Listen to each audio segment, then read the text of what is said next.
আবার বলবো, কোথাও যদি কোনো অসুবিধা হয় কোনো বাঙালির, আমার নাম্বারটা রাখুন 9868180498।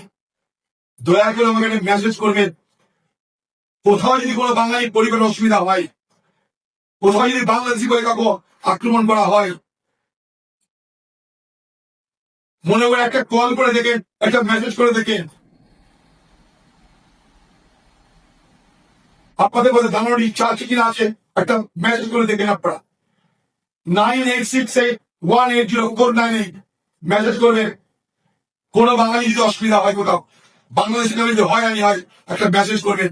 আমি হারতে পারি, কিন্তু বাংলার মানুষের বিপদ আপদ দেখলে চুপ করে বসে থাকবো না, এবং সমস্ত রকম শক্তিকে ব্যয় করে আমি আপনাদের পথে দাঁড়াবো। কারণ আমার পার্টি আছে, রাহুল গান্ধী আছে।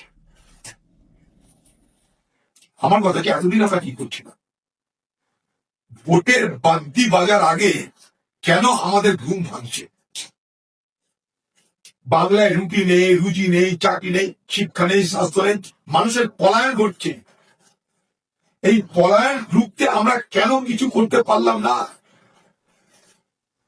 ক্যান্সার হয়ে যাওয়ার পর আমরা বলছি এবার মার্কিউটোল লাগাও।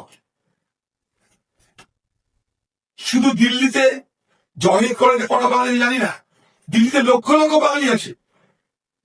তাদের কাছে কোনদিন গেছে? তারা কেমন আছে কোনদিন খোঁজ নিয়েছে?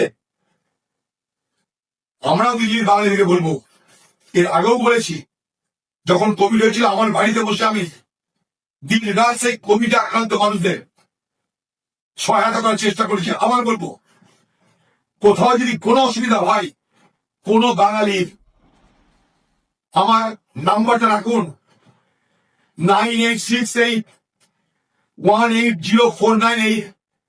দয়া করে আমাকে একটা মেসেজ করবেন।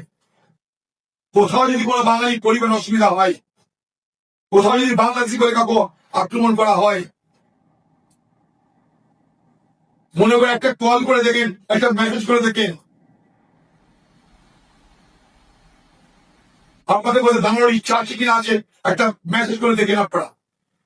9868180498 মেসেজ করবেন। কোনো বাঙালি যদি অসুবিধা হয় কোথাও, বাংলাদেশি যদি হয়রানি হয়, একটা মেসেজ করবেন।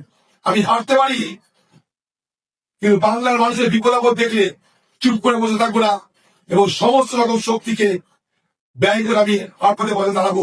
কারণ আমার পার্টি আছে, রাহুল গান্ধী আছে।